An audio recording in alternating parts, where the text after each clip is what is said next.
নমস্কার বন্ধুরা, আমি সাগরিকা। রোজকার মতো আমি আজকে আমার মিনি কিচেনের রান্নাবান্না নিয়ে চলে এসেছি। আজকে আমি মিনি কিচেনে বানাবো ঝরঝরে সাদা ভাত আর বানাবো হান্ডি চিকেন, মানে হাঁড়ির মধ্যে চিকেনের ঝোল রান্না করব। তো একটু দেখতে থাকো আমার ভিডিও। যদি ভালো লাগে তাহলে আমার চ্যানেলটাকে সাবস্ক্রাইব করে নিও, আর একটা লাইক অবশ্য দিও, কারণ তোমাদের একটা লাইকে আমার আরও নতুন নতুন ভিডিও বানানোর উৎসাহ যোগাবে। আমি আরও চেষ্টা করব আরও নতুনত্ব রেসিপি এই মিনি কিচেনের মাধ্যমে তোমাদের সঙ্গে শেয়ার করার। তো দেখো, এদিকে আমি জল বসিয়ে দিয়েছি হাঁড়িতে, আর চালটা ভালো করে ধুয়ে চাপা দিয়ে দিলাম। আর এদিকে চিকেনের প্রিপারেশনটা করতে হবে, তার জন্য চিকেনটাকে আমি সুন্দর করে ছোট ছোট টুকরো করে নিয়েছি। যেহেতু এটা হাঁড়িতে বানাবো, সেই জন্যে চিকেনটাকে আমার ছোট ছোট টুকরোও করে নিতে হবে। তো সেই জন্যে আমি চিকেনটাকে ছোট ছোট টুকরো করে নিচ্ছি। তো এই মিনি কিচেনে রান্না করাটা খুবই সহজ নয়, খুবই শক্ত।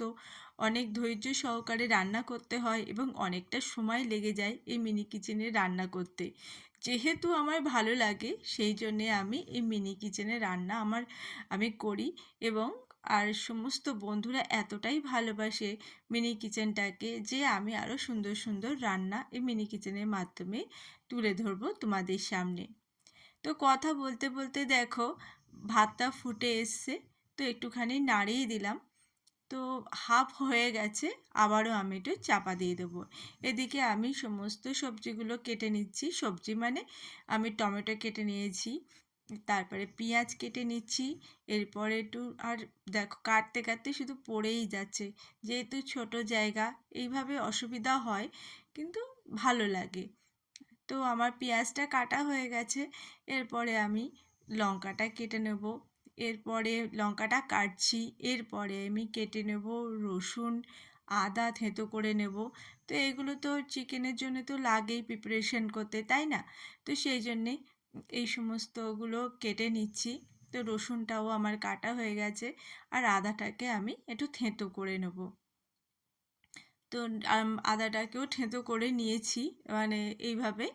তো একটা পাথর বাটিতে। আর এদিকে দেখো, আমার ভাতটাও কিন্তু ফুটে এসছে, আর নামানোর সময় হয়ে গেছে। আর এদিকে আমার কিন্তু চিকেনের প্রিপারেশন একদম রেডি। সামনে সব মশলাগুলো রয়েছে। তো দেখো, ভাতটা কিন্তু আমার হয়ে গেছে কথা বলতে বলতে। এরপরে আমি এটা উপর দিয়ে দিলাম।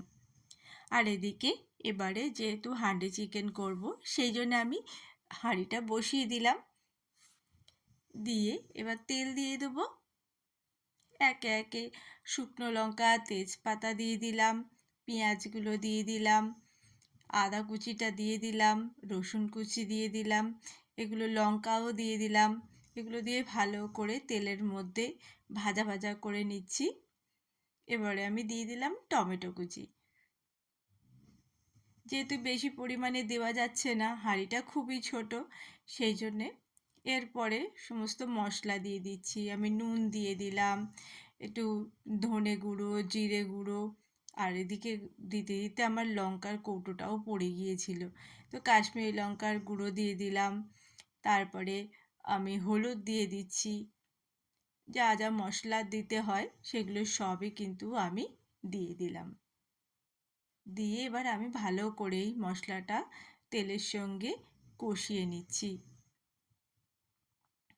তো আমার মশলা কষানো হয়ে গেছে। এরপর আমি চিকেনটা দিয়ে দিলাম। দিয়ে ভালো করে নাড়তে হবে। নাড়তে আমার একটু অসুবিধা হচ্ছিল, তবুও আস্তে আস্তে আস্তে আস্তে আমি চেষ্টা করছিলাম যাতে ভালো করে কষাতে পারি। তো আমার মাংসটা কষানো হয়ে গেছে। এরপর আমি জল দিয়ে দিলাম, দিয়ে একটু ঢাকা দিয়ে রাখবো।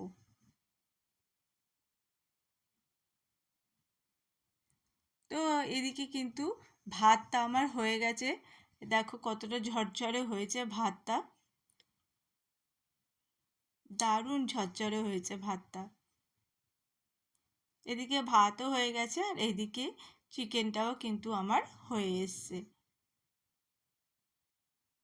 এই নামানোর আগে একটু গরম মশলার গুঁড়ো দিয়ে দিলাম, ব্যাস।